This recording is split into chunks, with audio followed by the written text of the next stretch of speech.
You're listening to the Hawke Media Podcast, a podcast dedicated to helping entrepreneurs and executives crush the digital marketing game. Whether you're looking for techniques and strategies or tools and resources, you've come to the right place. Let's get into the show. You're listening to HawkeTalk. Today I'm here with Barry Turner. Thanks for joining us. Thanks for having me, Erik. I appreciate it. So you've obviously had a ton of success at this point, and you built an incredible company, Lenny and Larry's. And I'm curious. So again, 4 years old, you're the healthy cookie king of America. You knew this was going to be your life's calling, right? Yeah, of course. Yeah, growing up in Hickory, North Carolina, I knew I was going to be baking protein cookies. Yeah. Yeah, perfect. So would love to take you back. So North Carolina, childhood, tell me about where you started.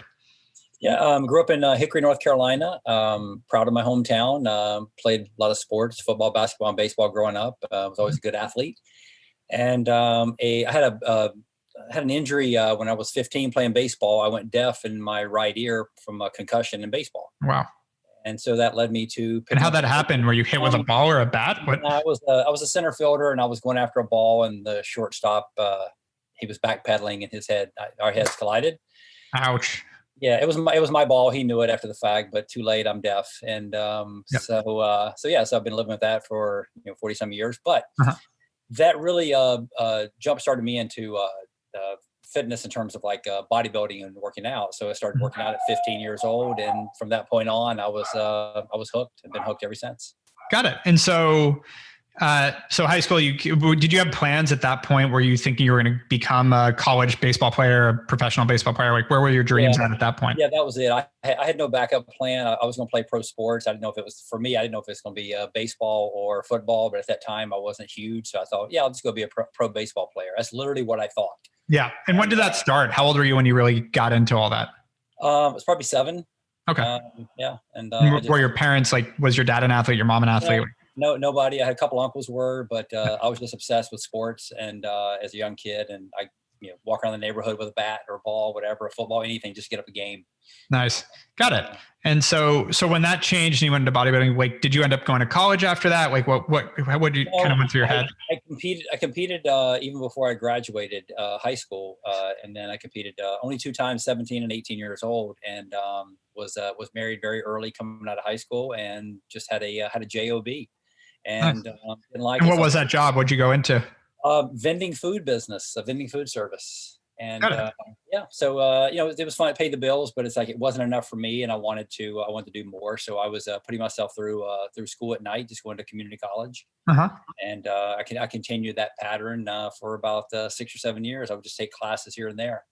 So you weren't going for a specific degree. You were just taking classes at night. Yeah, correct. Yeah. What kind of classes? What was grabbing your interest? Well, mainly just believe it or not, I was studying mechanical engineering, and I was pretty good with math, but I didn't like the engineering field. So I started studying construction, business administration, and construction because my dad was in construction, which led me to now I'm in Atlanta, Georgia, and it led me to taking a psychology class, which I loved. And got hooked on that and started taking psychology and political science, and I started attending Georgia State University. Nice. And so 7 years after graduating high school, you went into Georgia State. Correct. Nice. And so when you went in there, like, did you go for 4 full years, or what happened at that point? No, I was same thing. I was still working full time, going to school, taking evening classes, and but the one constant through all my endeavors and was always working out. And I had a stretch there where I was going to school full time, working full time, and also working out. So there were only 5 hours a day to sleep. Yeah. And but I just made it happen. I was just obsessed with training, and I was still bodybuilding, and started into some professional wrestling at the time. Oh, nice. And when you say professional wrestling like high school wrestling, like actual competitive wrestling? No, like the fun stuff, jumping off the top rope and flying elbows and all this stuff, and doing backflips and things. And but yeah. How'd you get that's you got to tell me that's right. How'd you get into that? Like what opened the door to that? Was it the bodybuilding? And definitely the bodybuilding, and then also the bouncing in nightclubs growing up, and just kind of being around that. And at the time MMA wasn't around. I think had it been around, I would have been involved with that. And because I enjoyed the physicality of things. Yeah. So if you can tell, I won't say more of that. In other words, you just like to mix it up a little bit.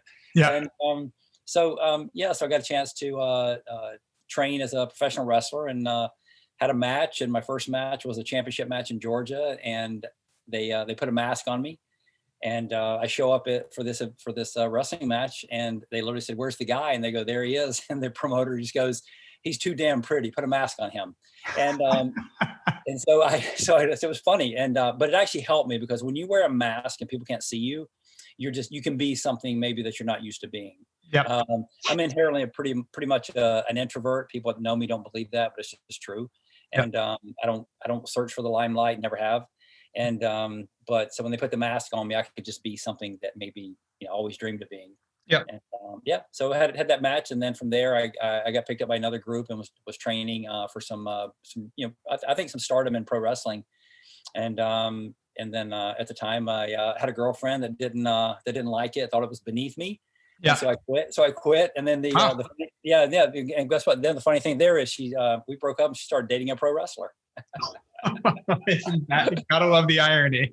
Yeah, it was whatever. And so it's beneath you, but not her. Is basically what exactly. So yeah. Got it. And so, okay. So were you still in school while you were doing the pro wrestling thing, or was that? I was. Yeah. As a matter of fact, I was still in school until I had one semester to go. But prior to that, I'd met a gentleman, became my best friend, Benny Graham. And so met him in Georgia, and we had an opportunity to move to California. So how did that pop up? What was the opportunity? Well, he was training a lady, and she was she had a movie script being written, and she thought we would be great for it. And I'd never done acting and didn't really want to act, but she said, "Hey, I got a chance. I'll move you guys to California and basically take care of you guys." And we said, "All right, let's go." Yeah. And Benny was married, and I wasn't at the time, so I had one semester of college, and a couple of regrets in life, and that's one of them, was not finishing. Mm-hmm. Still time, man. Yeah, no, I literally think about that. I have a ton of credits, and I'm just like, it was just a thing for me to accomplish it. It was nothing more than that. I just wanted to accomplish graduating college. Yeah. Did you end up doing that, or have you? No. I'm like, I guess I'm like Bill Gates. He never finished college. So yeah, no, it's fair. But I will say my business partner went back, I think like 5 years ago, and finished, because same thing, like dropped out partway through, had a bunch of credits, and he's like, I'm just going to spend the next year and take some side classes and get it done. That's awesome. Awesome. Erik, I almost did, and we talk about this, the Lenny Larry story. When I sold the company the first time in 2001, I literally applied to Pepperdine, the Grazia Dio Business School, and got accepted. And I was so excited to do that. And I sat for the first orientation, and I'll never forget the guy. He goes, "I'm going to teach you guys how to become entrepreneurs." And I just said, "I already am." And I thought, if that's what I was going to learn from this, I just said, no, I'm not going to do it. Yeah, no, I think you can come to terms with the fact that I don't think a college degree is going to do anything for your life other than the checkbox of I finished this. 100%. It's a huge accomplishment, especially when my path wasn't traditional. Let's just say that. Yeah. No, and so let's talk about the path. So you got out to LA, became a big movie star, it sounds like. Yeah, there you go. Got out to LA, and was getting bigger and bigger. Didn't really like bodybuilding as a so-called sport, but I love working out. Yeah. And so just kept getting bigger and bigger, and I got as big as 250 pounds, and wow. I had hair down my waist. We looked like me and my buddy looked like the Barbarian brothers. And what year was this?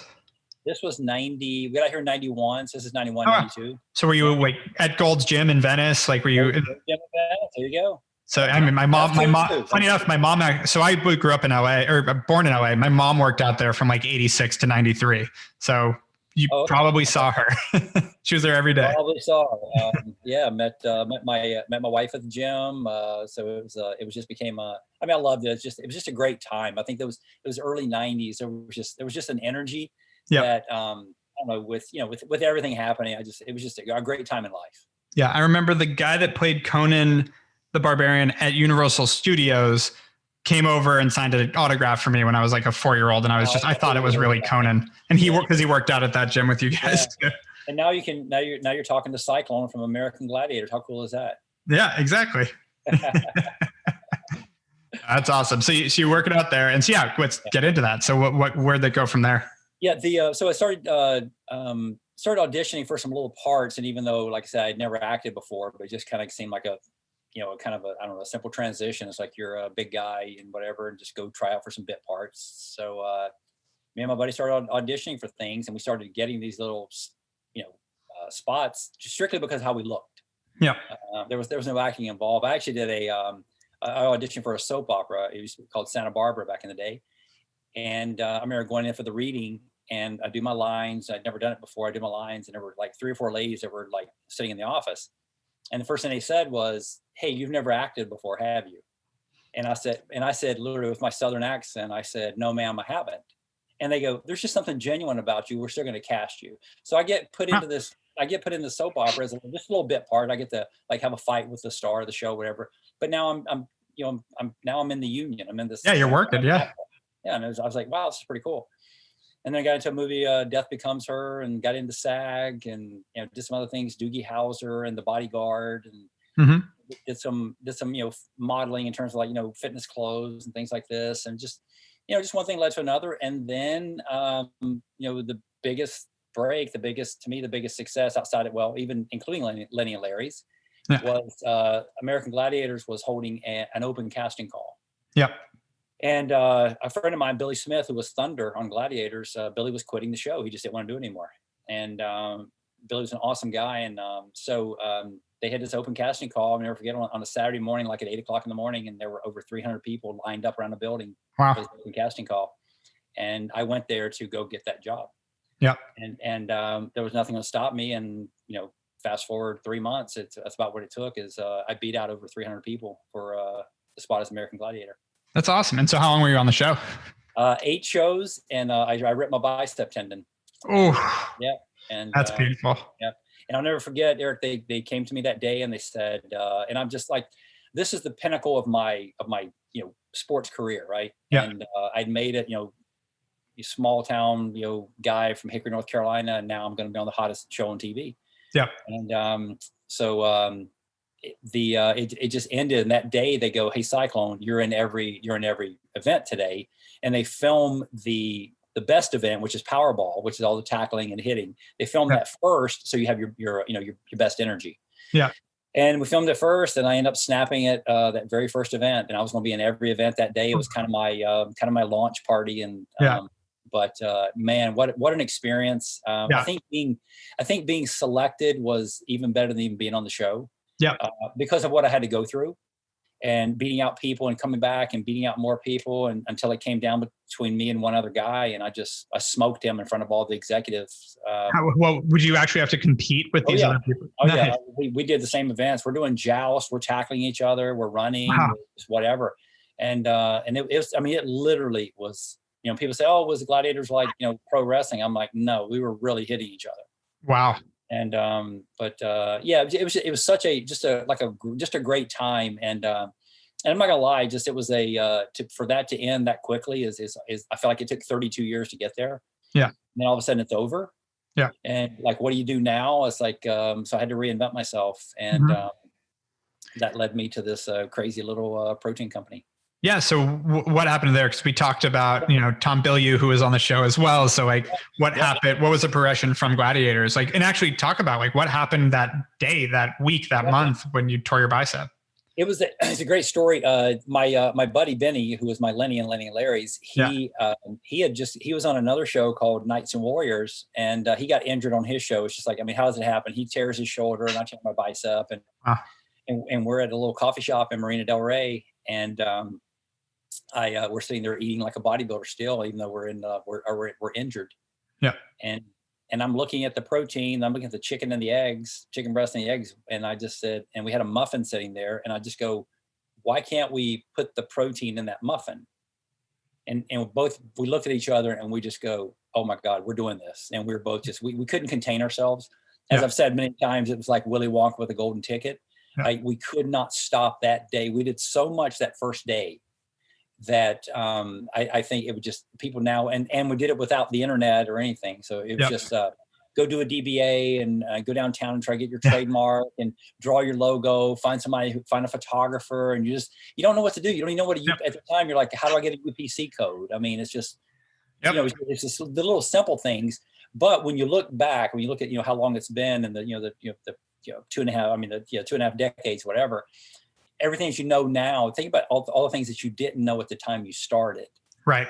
So when I mentor a lot of people now, I tell them, I said, it's okay to say, I don't know what that is. Yep. We didn't use the term CPG. No one talked about, hey, you're a CPG company. I would have been, what? Yep. But man, what an exciting time to do that, to basically just put it out there in the universe and say, hey, we're going to go put protein in these baked goods and let's just see what happens. And so you started with did you actually start with a DBA and all that the first day, or what was the first day? We did. First day we got our DBA. Was it right away Lenny and Larry's? Right away it was Lenny and Larry's. Yeah. And you told me before, but that came from your name and his, and then putting an L on it. Benny and Barry. We thought Lenny and Larry's was funnier, and our ongoing joke, our little shtick at the time was that we just never called each other by our real names. That was just our thing. It'd be a new name every day. It was something goofy, but it was funny. Yeah. And we opened up a bank account with here's the greatest thing, with $1,400 because that's all the money we had at the time. So we put $700 each in this bank account and said, all right, now let's go buy some muffin mix. Let's buy protein powder. And we were literally baking muffins that exact same day. That's amazing. And how'd the first batch turn out?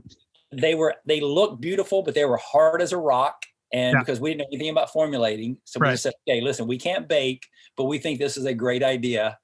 Let's go find someone.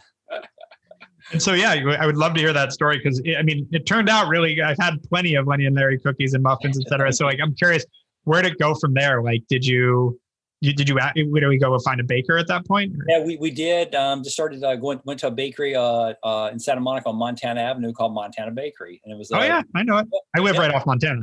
Oh yeah, two brothers who we became friends with, and we said, hey, here's what we're trying to do, and they weren't bakers themselves, but they had some bakers, and they still weren't formulators. They were great. They gave us our shot, and they gave us good prices. We were able to launch our little company, and man, we were literally waking up at 3 or 4 o'clock in the morning and peddling protein muffins out the back of our cars. Yep. And so we got introduced through a supplier, a bakery in the Valley, and there was an old gentleman there who was their R&D guy, and he used to work for Entenmann's Bakery. Mm-hmm. And he knew all about formulating because we when we first started baking, we kept saying, how long do you cook these muffins? How long do you cook these cookies? He kept saying, wait. It's called baking. You don't cook anything. Yeah. And we kept referring to them as recipes, and he changed that and said, hey, no, they're formulas. So it's more science in baking than it is. Yeah. 100%, especially when you start thinking about shelf life and water activity and things like that you start getting into. Otherwise, you're going to make a product and it may last 3 or 4 days. Yep. And so we from there but let me tell you something. Those first 6.5 years were tough. And I'd love it. How long did it take you to get from this is a great idea to selling your first muffin? We were selling products within 2 weeks. Wow. And I think that's such a testament. So many people get an idea, they write a business plan, they start pitching people to invest them, et cetera. You guys just got it done. 2 weeks into coming up with this at a coffee shop, you're selling muffins. As two actors and bodybuilders that's it. Yeah. Two crazy guys from the South. And I always tell people too, I'm just, I'm no different from anyone else. I'm just a dude that never quit. And if I didn't know something, I'd figure it out. And we didn't have a lot of resources back then. There weren't mentors. There was nowhere to lean. Yeah. And so we talked. We had to knock on doors and talk to people. And every account that we went to, that we pitched our concept to, everyone kept saying yes. They didn't understand why they were saying yes, but they go, "There's something here." Yeah. And I kept telling them, I said, protein's the future. Protein is the future. Everyone is going to need protein. Yeah. Well, 25 years later, you're proven right. Right. And it was just because protein was important in my life that I thought it would be good for everyone. Yeah. But we also started selling our products to Coffee Bean and Tea Leaf. Okay. And that turned out to be a huge win for us because they had a bunch of locations, and at the time they had a lot of them that were franchised. And what year was this? This was in 93, 94. Okay. Got it. Yeah. And so they kept seeing how well these little protein muffins were doing. They put them in little baskets by the register. And so Coffee Bean reached out to us and they said, hey, what else do you guys do? Because these muffins are really selling well. Yeah. And so, of course, as any salesman would, we said, we can do anything. What do you need? Yeah. So they said, we need scones. And at the time we go, hey, we make the best scones in the city. Yeah.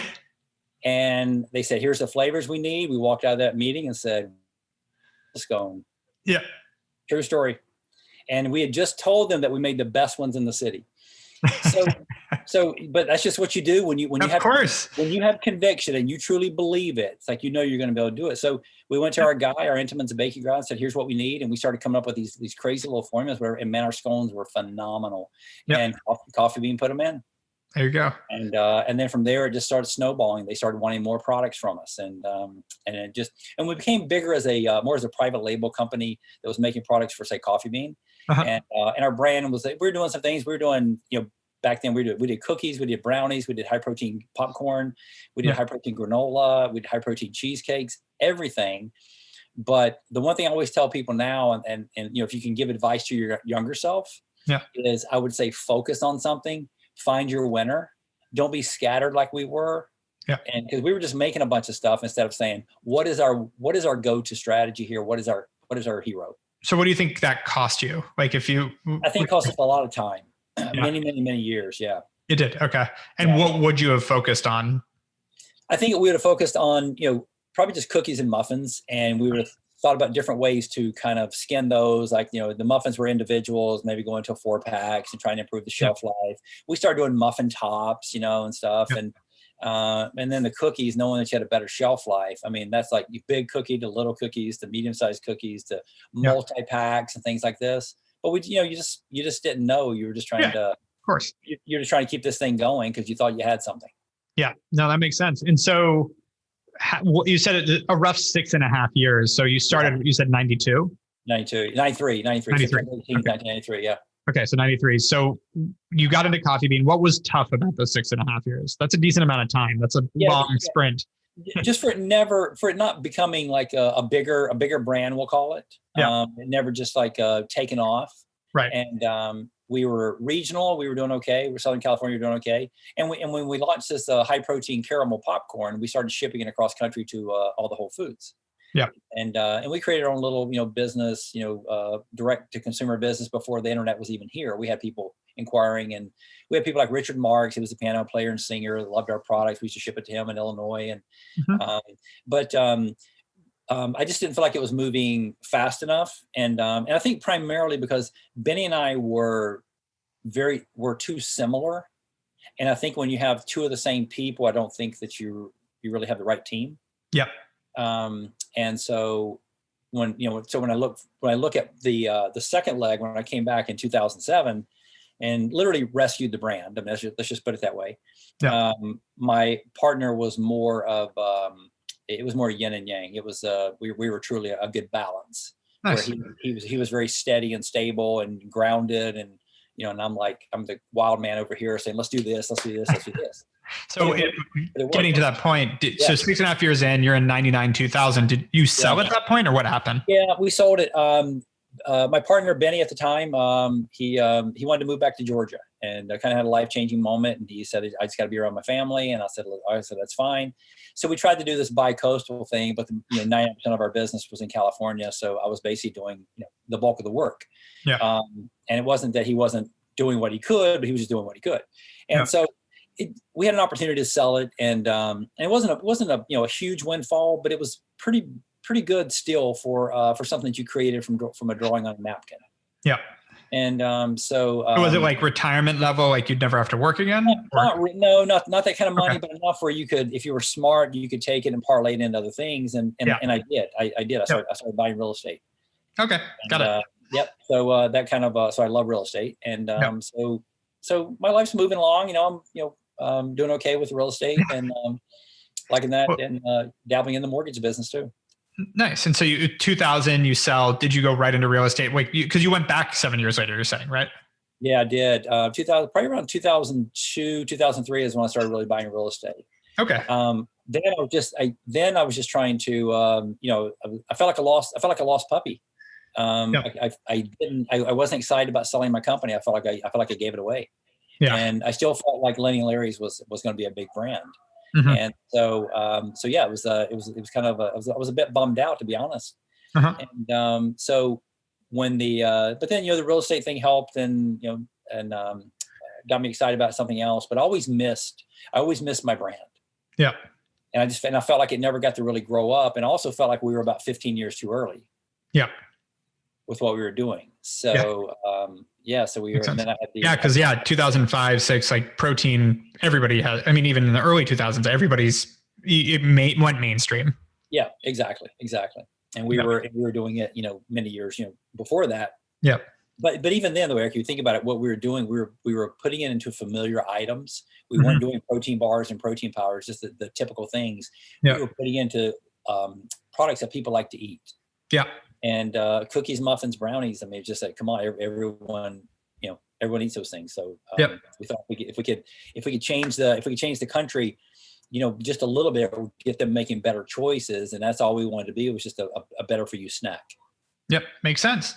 And so, tell me about going back. So you spent, let's say 7 years. You invested in real estate. Were you working full time as well, or was it just like you took your cash, you invested? Yeah. Funny story. You mentioned Tom Bilyeu at the start. So one of my best friends, Michael Venny, was, and Michael's the founder of Legendary Foods now. Michael Venny was working with these guys in a software company, and didn't know anything about software. And so he asked me to, join him there, and wanted me to meet the guys that were running it. And it turned out to be, it was Ron Penna and Mike Osborne, who were the original founders of Quest Nutrition. And so they had the software company, and I came in, met them. We liked each other, kind of hit it off. And I started working for them as a company. And then one day they asked me if I would run their company. So basically become president of Awareness Technologies. Yeah. And I was like, sure. And so it was kind of cool. And I always joke and say, what did I know about software? I just knew it wasn't hardware. And so that made it pretty easy. I'm pretty good at figuring things out. I don't have to know what something is. I can figure it out and figure out how to sell it. And we had an incredible business selling direct to consumer, just downloadable software. Got it. And and Tom and Ron and Mike and Michael Venny, they're all there. And so Don Crouch, who became my partner, Don, we always stayed in touch. We're always friends. And he reached out to me one day and said, "Would you ever think about coming back?" And I said, absolutely. And he goes, "I really need help. I don't know where we're going here." And this is the guy that bought it? Correct. The guy that bought it. Yep. And great guy, great family. Loved to death. One of my best friends. And he said, "Would you ever?" And I said, "Yeah." I said, "Let's do it." So we struck a simple little deal, and I told the guys at the software company, I said, "I'm gonna go do this. I've got to." And I just said, now's the time. And so when Don and I partnered, that's really what we said, is now's the time to turn Lenny and Larry's into a brand. So it's kind of like the first time where, we were all excited about the first day running out and doing all these things. Whatever. When I came back, with the first 30 days, I had changed the logo. I'd already set up a brand new website. I was just going bonkers about what we want to do. And it's so funny. Coffee Bean and Tea Leaf heard I was back, and they reached back out and said, "Hey, we could use your help." And I was like, "Oh no, I don't want to do private label again." One of those things. But it turned out to be another a great venture with them. And then and then we hit the ground running. We our first 11 months in business together, we tripled the sales of what he had done the year prior. Wow. And then we knew, we just said, we're on to something now. We think now is the time. Yeah. But here's the beauty about the way we structured it, is that we never took an investor, and we never had debt. Yeah. And so we just never, we never spent money we didn't have. And we kind of ran it. We ran a business. We weren't running a brand. Yep. And we didn't have we didn't want to bring in a bunch of money and just try to spend our way to growth. We just said, no, let's build a business that can last forever. Yep. And so how long did you work? You ended up selling it again, correct? We did. It's so funny when you get to sell your business a couple of times, and may sell it again in 2022. We sold it in 2017. Oh, so you spent 10 years again running it. Got it. Yep. And so tell me about, like, you tripled in the first year. How was it the next 9? Every year, every year was better than the next. It just kept growing. And the big year, really, what really kind of catapulted us was, and we knew we were catching fire, and we couldn't keep up with demand, and we had 8 different co-packers making one flavor each. It was just crazy. It was so much fun, but it was crazy. And 2015, I got introduced to a gentleman named Nick Giannuzzi. And Nick is, for people, when you air your podcast, Nick is, he's the best attorney for CPG companies. He just is. He's a good friend. He's just an amazing person. And I met Nick at Expo West, and he pulled me aside and gave me some of the best advice. He just said, literally, he said, stop effing around. You need to start doubling your business, double your sales every year. He goes, then you need to sell this thing. Wow. And those just exact words. And for me, being an athlete, that was just like the coach, Bill Belichick, pulled me over and just said, here's what I want you to do. And I literally got so excited. And Don wasn't with me at the time. He didn't attend that day. I called him on the way back, and I got him so excited. So we went from 11 million to 27 million in sales. Wow. That's real growth. Yeah, it's real growth. And then the better year was the year following. It went from 27 to 94. And how'd you do that? What took you from 27 to 94? That's not just an accident. Opened up every door we could open up. Yeah. And we literally were just like knocking on doors and trying to get into everything from, whether it was military, and we dominated convenience. Yeah. And we're trying to do PDQ displays at Walmart. Yeah. We're doing shippers and everywhere to every retailer. We're just growing. But here's the beauty of it. And still, by the way, no outside capital, right? No outside capital. None. Yeah. None. Yep. And crazy EBITDA. I mean, EBITDA running over 30%. Yep. 17 employees doing almost $100 million in sales. It's ridiculous. It's ridiculous. Yep. And we weren't surprised. We just thought it would happen a lot sooner. So when it happened, we embraced it and said, let's just keep going. Yeah. But there comes a time where people are always knocking on your door. We didn't, even though Nick gave me that advice, we didn't go out there and say, hey, let's just position this thing to sell. It was never really a discussion. Yeah. Just thought we were building a $1 billion brand is what we thought. Yeah. Yeah. And I still believe that. Still believe that to this day, that it should be a $1 billion brand. But yeah, we just kept pushing, and then all of a sudden, here come all the phone calls and the emails and the letters, and everybody's tracking your sales and IRI and spends. We're just saying, holy cow, this cookie's absolutely dominating. Yeah. And so obviously that was, the seed was planted 2 years earlier, but 17 hits. If you're running a business making $30 million in profit, just rounding, and that's plenty of money, why sell? Well, such a good question. I still ask myself to this day. It just sometimes the offer when I just like being honest, right? Yeah, for sure. I feel like I'm talking to you, a friend, and all the other friends out there who are going to be listening. Is let's just be honest, guys. Everyone has a number, and sometimes the offer becomes so big that you just go, okay, I can't be stupid here, right? Yeah. It's like an athlete who's trying to negotiate a contract, and he keeps negotiating. All of a sudden, next thing you know, there's no market for him, and we just never wanted that to happen. And so we, some of the offers started coming in were almost laughable, and then 2 weeks later, the same group would come back and they would double their offer, and this just continued, and it just continued. And we almost did a deal with VMG. I love the guys at VMG. Yeah, they're great people. Wayne's an awesome guy. Yep. Dave Barham. So love those guys. And we almost had an offer deal with them, but we were just a little shy in terms of our valuation, and not a lot, but just a little shy. And we said, well, if we can't hit this valuation, then we're not going to partner. Yeah. From that point on, that conversation we had in San Francisco at the W Hotel, 6 months later, our value had doubled again. Oh. So that's when we said, okay, it's game over, guys. Let's put pen to paper and so did VMG buy you guys? No, they didn't. We went. There's a group called Lion Capital. Of course. We've worked with them too. Yeah. We sold them Buscemi shoes. Oh, okay. Yeah. So nice. They came in. They made us. They made the best offer. Let's just be honest. Got it. Yeah. Yep. And at that point, it's usually financial. Like it's, you're looking to get out at that point, which makes sense. And so after that, kept going with real estate. Like what was after 2000? Did you feel good this time? Because in 2000, it didn't sound like you felt too good about it.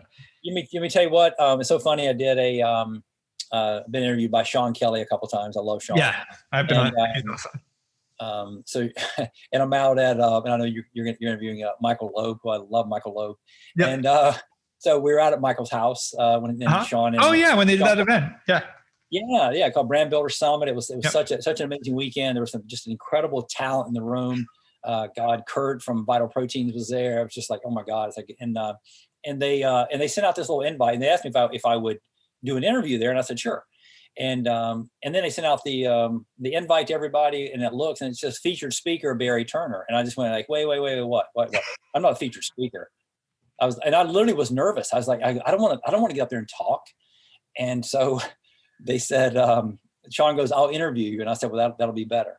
So when Sean interviews me and he asked me a question, he said, you sell it in 2001. How'd you feel? I said, one of the worst days of my life. And he goes, wow. He goes, all right, fast forward 2007, you come back, you build it up. This time your exit's really good. Take me back to like June 1st, 2017. I said, second worst day of my life. Wow. And everybody in the room just stopped. I mean, Health Aid founder's there, and she just looked at me like, "Are you?" Dinah. She's in our YPO group. Yeah, exactly. She's awesome. She's great. And I just said, "Listen," I said, "I hope all of you get a chance to experience what I experienced." I said, "But when that time comes, I think you're going to believe what I believe, which is that it was not a good day. You had more than you'll ever need in life. It was generational, a windfall." And as people like to call it, a liquidity event. It's just another way of saying you made a lot of money. Yeah. But yeah, it wasn't. I wasn't excited because I was selling my baby again. Yeah. And like you said, when you have an EBITDA of 30+%, it's like why sell it, whatever. And Don and I both.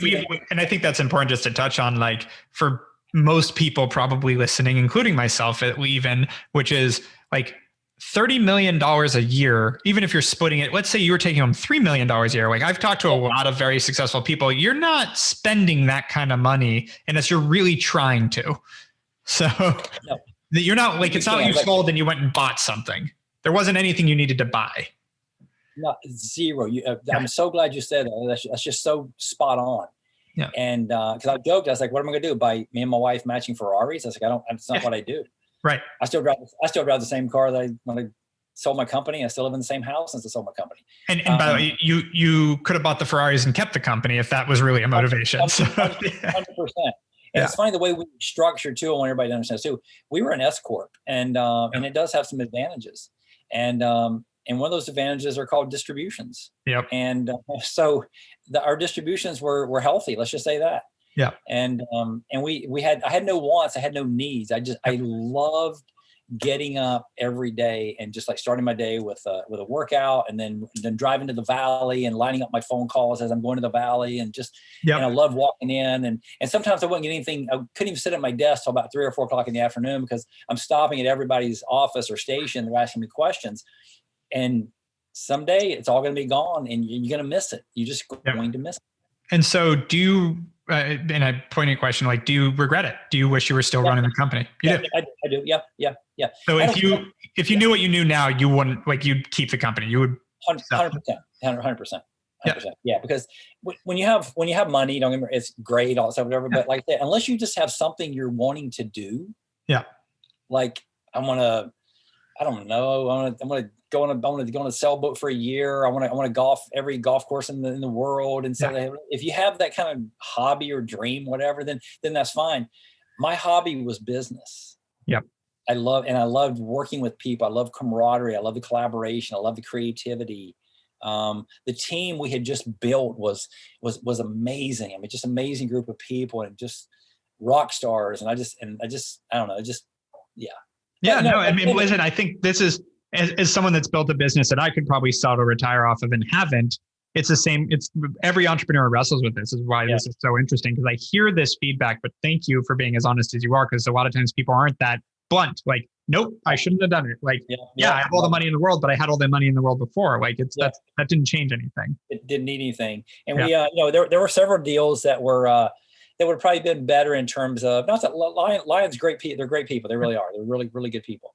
But there were other deals that would have been where we could have sold a minority stake and still been in charge of it.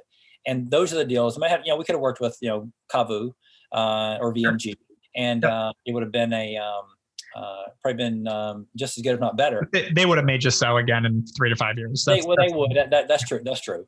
Yeah. But they were just bigger value adds. Yeah. Than just say a private equity group that's dealing in fashion and restaurants. Right. CPG is not their strong suit. Yep. Well, hey, I mean, God willing to land capital, but if not, you may get the opportunity to buy it back for pennies, which a lot of people have done in the past too. Yeah, we've it's definitely on my mind. But I'm not looking. Transparently, that's what ended up happening with Buscemi. So yeah, well, I mean that's it's always a possibility. I mean, obviously I'm older, but I'm young-minded. I'm healthy. I just I still stay in the game. I like the game. And we'll see, because it's not the same, even though you think like, hey, I can just go out and create a new brand. Yeah. It's very hard.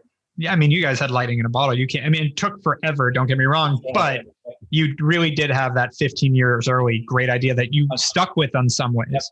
Yep. And you're right about that. It's like you get one chance to be the prettiest girl at the dance. And so I think you better take it. Yeah. But we had a lot of innovation coming, and the thing now is once you become like a company like ours now, it's like you're too corporate. Yeah. And it's too much like a big CPG company.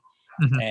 And which we warned them about from in the very beginning. We just said we have to stay nimble. Lenny Larry's is an entrepreneurial brand with entrepreneurial spirit. We have to stay that way. And product launches take forever. Things like that. They're kind of frustrating. Yeah. Makes sense. And so give me the last 3 years. Have you got the money, you invested in real estate, any highlights for the past 3 years? Well, I stayed involved with the business for 3 years, and then you did? Cool. Yeah, I did. Yeah, and I wish it would have been more high level, but I didn't step on anyone's toes. They put a new CEO in place, great guy, Apu. The board decided to go a different direction, and then we have a really good, really impressive CEO now, Jolie Weber. Jolie came from Wise Snacks. I think she's going to do a great job for the company. So now this go around, I got about another maybe 6-7 months of I'll do air fingers consulting. Yeah. And that's really, to me, just was to try to keep me under my non-compete. My non-compete ends May 31st of 2017, but I'm not counting down the days. Yeah. Wink. No, I would never do that to the brand, but yeah. So you think about these things, and so for me in the past 3 years, 3.5 years, whatever, that's really what it's been. I've just been buying more and more real estate. Nice. I've invested in a couple brands, nothing, but when I end up looking at all these, I've had so many offers and deals and potential opportunities come across that nothing really hit me strong like Kettle and Fire did. Justin and Nick Mears, they're incredible. And so I ponied up there. I thought that was a great investment. But otherwise, if I'm going to get in the CPG space, I'm going to do it myself. Yep. And I think real estate to me is just such a great investment. Yeah. That's where 95% of millionaires are made in real estate. You look at where their wealth comes from. It makes sense. And so 2 last questions for me. One, what's next? What do you think? What are you looking on the horizon for? I think going to move to Utah next year. Going to move to Park City. Great call. And we'll split time between California and Utah, but the majority in Utah. And I think there's another brand in me. I'm just being honest. I've done a lot of research on things. I play around with different names, designs, and things. So I have a pretty good eye for aesthetics, and I already have this vision of a brand in my head. So I think I'll end up doing another brand. Yeah. And what's interesting, like I actually, funny enough, talked to my wife about this last night, which is you've got all the connections now that took you years to build, where like if you started something, you'd at least be starting at second base or, not. Great point, Eric. Great point. I can reach out to anyone, brokers, buyers, retailers. It doesn't matter if I just said, hey, I'm doing this now, they'd say, hey, let's give it a shot. Yeah, exactly. So you have to come up with a good product, which is very hard to do. But assuming you do that, you're now on second base, not trying to get there. And somebody asked me one time, the most valuable thing I've learned in my business is it's been my relationships with people. And like I said, I love the game, but also love helping people. I've done a lot of mentoring, and I enjoy it.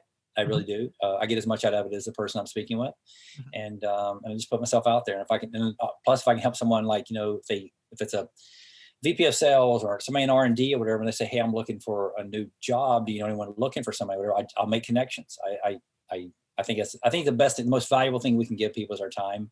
Yep. And so I make sure I give a lot of it. Awesome. And so last question, advice for someone trying to pursue their dreams, whatever those may be. What do you think is the one thing? You've had such a great story arc of a career, a lot of which I didn't even know before this. What do you think drove you to be such a top contender in all these things? And really, you've been at the top of several industries, not just baking. Yeah. Well, I appreciate that too. I think you said it. It's drive. I think if you're driven, I think you're going to be successgrew. And where do you think that comes from? I don't know if it's just from necessity. I grew up. I didn't grow up with a lot. We grew up very poor, and so maybe that's always in me, that I think that I was just this poor, uneducated guy from the South or something, and then maybe that was just what drove me, which got me obsessed with working out and never quitting, and to this day, I mean, I'm knocking on a crazy age next year, but it's hard to believe, because you fast forward and all of a sudden you're 59, 60 years old, and you're just going like, wow, wait, what? Because inside you don't feel it. I wouldn't have guessed that till you just said it. So, well, I appreciate it. And like I say, I stay in shape. Matter of fact, I worked out before our call, and so it's just part of me. But going back to what advice, I just think I've said it before on an interview I did a while back, and I think motivation's temporary. And I think for the people that need to be motivated, I don't know if they become these crazy entrepreneurial winners, because they need stimulation and motivation a lot. Yeah. And people that are driven, we don't need anything. Yeah. It's the intrinsic versus extrinsic. 100%. Yep. And we just pick up and our minds are going or whatever. And Erik, one thing I'll say too is, like, if people will stop focusing on the exit before they've even proven anything, and I would go, well, when I get to 10 million in sales, and I go, where are you now? They go, well, we did 200,000 or something. I said, well, don't you think you need to sell 1 million before you sell 10 million? I mean, they don't understand it. But it's true. And the other thing I say is that you're building a business. You're not building a brand. You may think you're building a brand. You're building a business. Yep. Your consumer will tell you when you are a brand. Yep. I mean, that was great advice. We were just this cookie company. People kept saying this cookie company, this crazy cookie company. They would never say Lenny and Larry's, and it was so frustrating, because I was like, "Damn it, I want Lenny and Larry's to be a brand." Yeah. And they kept saying, the complete cookie or this, the big protein cookie. That's how they would describe us. Yeah. No, but you guys did such a great job with the brand name and the cartoon and everything. Like, I'm not gonna lie, I always thought it was like two nice Jewish guys from New York that started Lenny and Larry's. Oh my God! Oh, so quick story. Now you got to go. But oh, you're good. So I'm meeting with Don and I are having lunch with the former CEO of Balance Bar, and Balance Bar was one of the best product names ever. It's Balance. Yeah. I mean, come on, that's even better, right? Yeah. And so we had lunch with him in Santa Barbara, and we were just looking for some advice. We were kind of early, maybe 2010, 2011, 12, somewhere around there, and just to meet him. And we're sitting down with him, and he looks at our logo. We're sitting we have a label or something sitting on the table. He looks at the logo. He goes, "I got one question for you." I was like, "Sure." He goes, "Who are the two black guys?"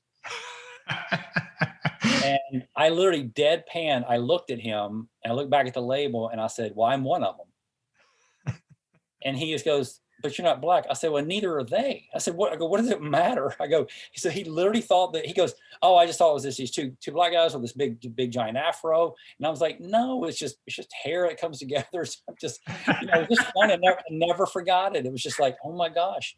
But that's great. I'll tell you, but it made you think about like everything that you're doing. It's like, you better start, like when you have something, is ask people, what do you think?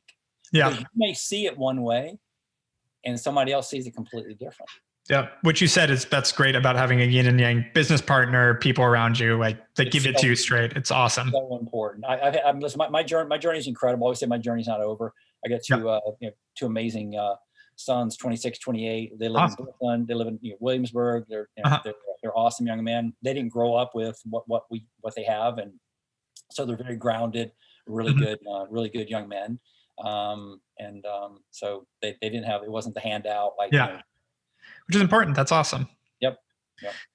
Well, Barry, thank you so much for being on HawkeTalk. This has been great, and hope to connect again soon. I'm glad we finally connected, man. I really enjoyed it. Me too.